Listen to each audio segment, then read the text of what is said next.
목소리로 봉독하겠습니다. 시작. 나의 백성아, 너희는 그 중에서 나와 각기 여호와의 진노를 피하라.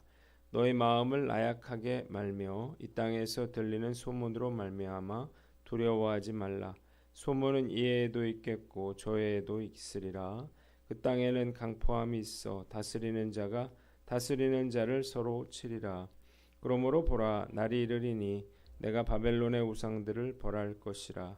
그 온 땅이 치욕을 당하겠고 그 죽임당할 자가 모두 그 가운데 엎드러질 것이며 하늘과 땅과 그 안에 있는 모든 것이 바벨론으로 말미암아 기뻐 노래하리니 이는 파멸시키는 자가 북쪽에서 그에게 옴이라. 여호와의 말씀이니라. 바벨론이 이스라엘을 죽여 엎드려뜨림 같이 온 세상이 바벨론에서 죽임을 당하여 엎드려지리라. 칼을 피한 자들이여 멈추지 말고 걸어가라. 먼 곳에서 여호와를 생각하며 예루살렘을 너희 마음에 두라. 외국인이 여호와의 거룩한 성전에 들어가므로 우리가 책망을 들으며 수치를 당하여 모욕이 우리 얼굴을 덮었느니라. 보라, 날이 이르리니 내가 그 우상들을 벌할 것이라. 부상자들이 그 땅에서 한숨을 지으리라. 여호와의 말씀이니라. 가령 바벨론이 하늘까지 솟아오른다 하자.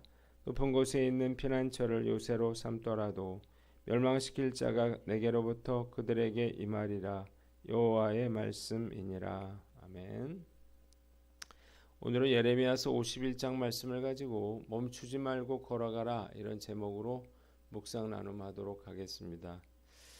세 부분으로 나눠서 생각해 보는데 먼저 45절로 48절입니다. 46절에 보니까 너의 마음을 나약하게 말며 소문으로 말미암아 두려워하지 말아라 그랬습니다. 한번 따라해 봅시다. 소문으로 말미암아 두려워하지 말라. 하나님은 바벨론에서 포로 생활 중인 유다 백성들에게 바벨론에서 탈출하여 목숨을 건져라 이렇게 말씀하십니다. 그리고 이런저런 소문을 듣더라도 낙담하거나 두려워하지 말라고 말씀하십니다. 언제나 이런 소문들은 있게 마련이죠. 폭력이 판을 치고 통치자들이 서로 싸운다는 소문도 들릴 것입니다. 그러나 하나님께서 이런 바벨론의 우상들을 멸하실 때가 이르렀습니다.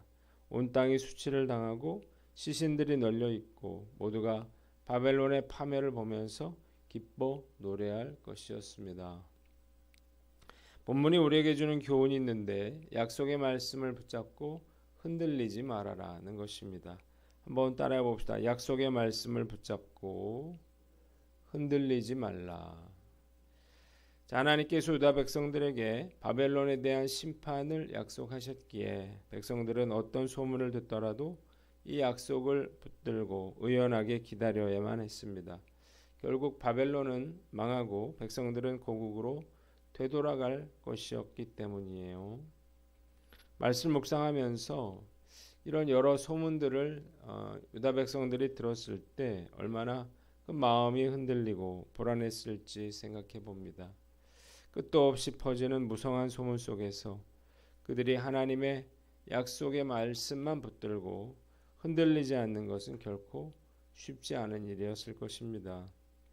저는 목사이고 정말 많은 그러한 기도 응답을 받았지만 여전히 하나님의 약속의 말씀만 붙잡고 사는 것은 참 쉽지 않은 일이라는 사실을 저는 깨닫고 있습니다.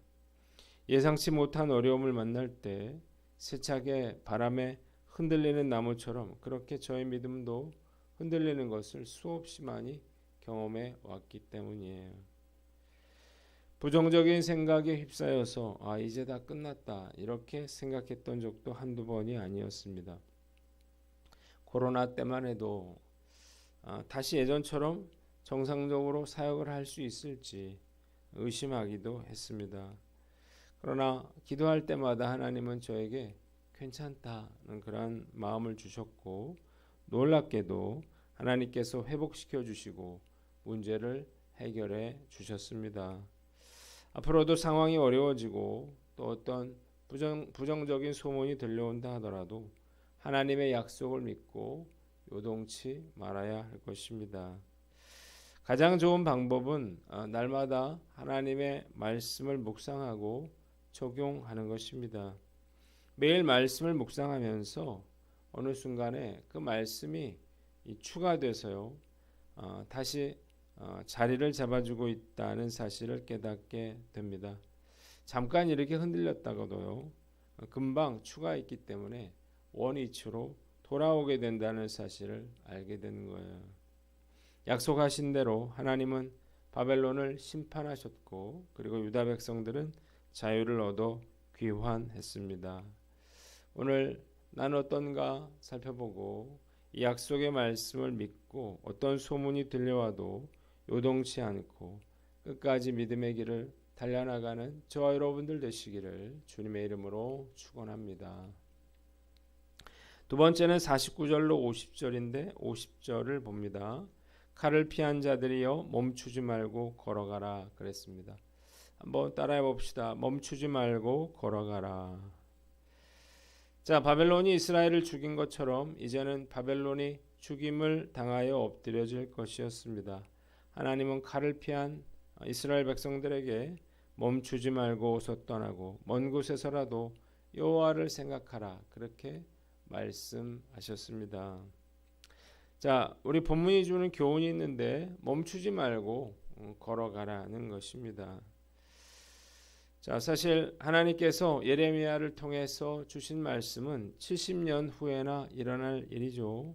그런데 이렇게 미리 백성들에게 멈추지 말고 여호와를 생각하며 예루살렘을 마음에 두고 걸어가라 이렇게 말씀하신 이유가 무엇인가요?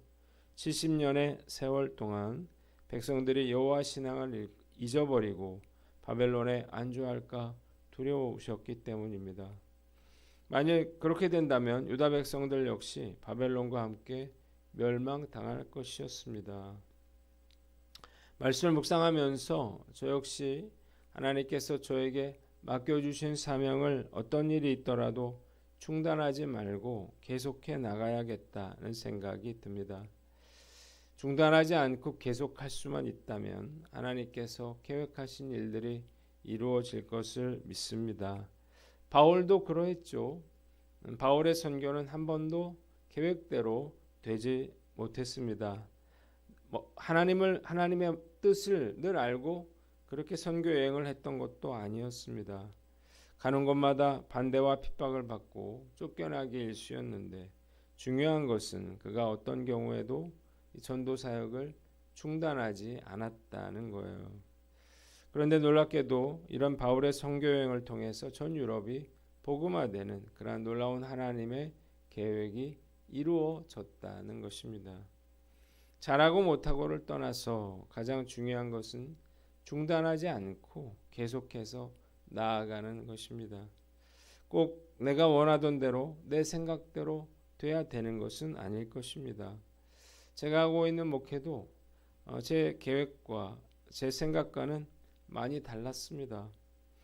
어려움도 많았고 무엇보다 교회가 성장하지 못했다는 생각에 괴로워했던 적도 많았습니다. 그러나 중단하지 않고 사역을 지속해 올 수 있었던 것 정말 잘한 일이었다는 생각이 듭니다.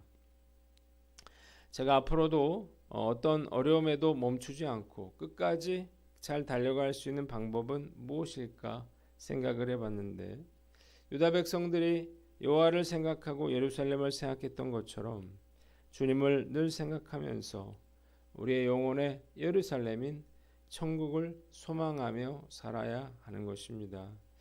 오늘 난 어떤가 한번 살펴보면서 우리가 어려움이 없을 때는 없을 거예요. 이런저런 이유로 다 포기해버린다면 결국 아무것도 할 수 없겠죠. 우리가 흔들리더라도 또 어려움을 겪더라도 끝까지 포기하지 않고 천국을 소망하며 주님 품 안에 안기는 그날까지 멈추지 않고 끝까지 본향길을 걸어가는 저와 여러분들 되시기를 주님의 이름으로 축원합니다. 마지막으로 51절로 53절 말씀인데 53절을 봅니다. 멸망시킬 자가 내게로부터 그들에게 임하리라 그랬습니다. 자, 예레미야는 성전이 짓밟히던 그날을 떠올립니다. 이방인들이 거룩한 성전에 들어가므로 책망을 받고 수치를 당하여 부끄러워 얼굴을 들 수가 없었습니다. 이제 때가 되었으니 하나님께서 우상들을 벌하고 바벨론 전역의 부상자들이 신음하게 될 것입니다. 그들이 하늘만큼 높은 곳에 요새를 쌓는다 하더라도 그들을 멸망시킬 자가 그들에게 임할 것이었습니다. 본문이 우리에게 주는 교훈이 있는데요. 수치와 모욕을 잊지 말아라는 것입니다. 한번 따라해 봅시다. 수치와 모욕을 잊지 말라. 예레미야 선지자는 거룩한 성전이 이방인들에 의해 짓밟혔던 때의 수치와 모욕을 잊을 수가 없었습니다. 그래서 이 일로 얼굴을 들 수가 없었다 그렇게 말하는데요. 그러나 진짜 그가 견딜 수 없었던 것은 이런 일이 일어나도록 만든 유다 백성들의 죄악과 불순종 때문이었습니다. 말씀을 묵상하면서 세상 사람들의 조롱과 비웃음의 대상이 되어버린 그런 한국 교회가 떠오릅니다. 요즘 드라마나 영화나 악인은 크리스찬들이거나 목사죠. 너무 화가 나지만 맞서 싸울 수는 없습니다. 교회가 빌미를 제공했기 때문이에요. 실제로 죄를 저지르거나 파렴치한 그러한 짓을 저지른 자들이 크리스천인 경우가 얼마나 많은가요? 하나님의 백성들의 죄 때문에 예루살렘 성전이 이렇게 짓밟히는 치욕을 당한 것처럼 그리스도인들의 그릇된 행동 때문에 교회와 하나님이 조롱을 당한다는 사실을 우리는 알아야 하는 것입니다. 하나님의 자녀라면 하나님의 자녀답게 살아야 한다는 사실을 믿으시기를 바랍니다. 그냥 믿는 것으로는 안 됩니다. 진짜 믿음은 행동으로 나타나야 하는 거예요. 조롱받는 교회를 생각하면 정말 눈물이 날 만큼 화가 나지만 나부터 먼저 세상과 구별된 하나님의 자녀로서 살려고 치열하게 노력해야 할 것입니다. 또 그리고 저는 우리 성도들에게도 끊임없이 말씀대로 사는 자가 크리스천이고 말씀대로 사는 자가 구원받는다고 하는 사실을 잘 가르쳐서 세상의 빛과 소금의 역할을 감당하도록 해야겠다는 생각을 해봅니다. 오늘 나는 어떤가 한번 살펴보고 우리가 교회와 또 예수 그리스도께 영광을 돌려야지 우리가 그 이름에 욕을 들려서는 안 될 것입니다. 우리가 이 사실을 명심하고 잊지 않고 우리가 정말 믿는 사람답게 믿음으로 살아가는 저와 여러분들 되시기를 주님의 이름으로 축원합니다. 기도하겠습니다. 하나님 아버지, 약속의 말씀을 붙잡고 우리가 흔들리지 않고 멈추지 않고 믿음의 길을 끝까지 달려나가게 하여 주시옵소서.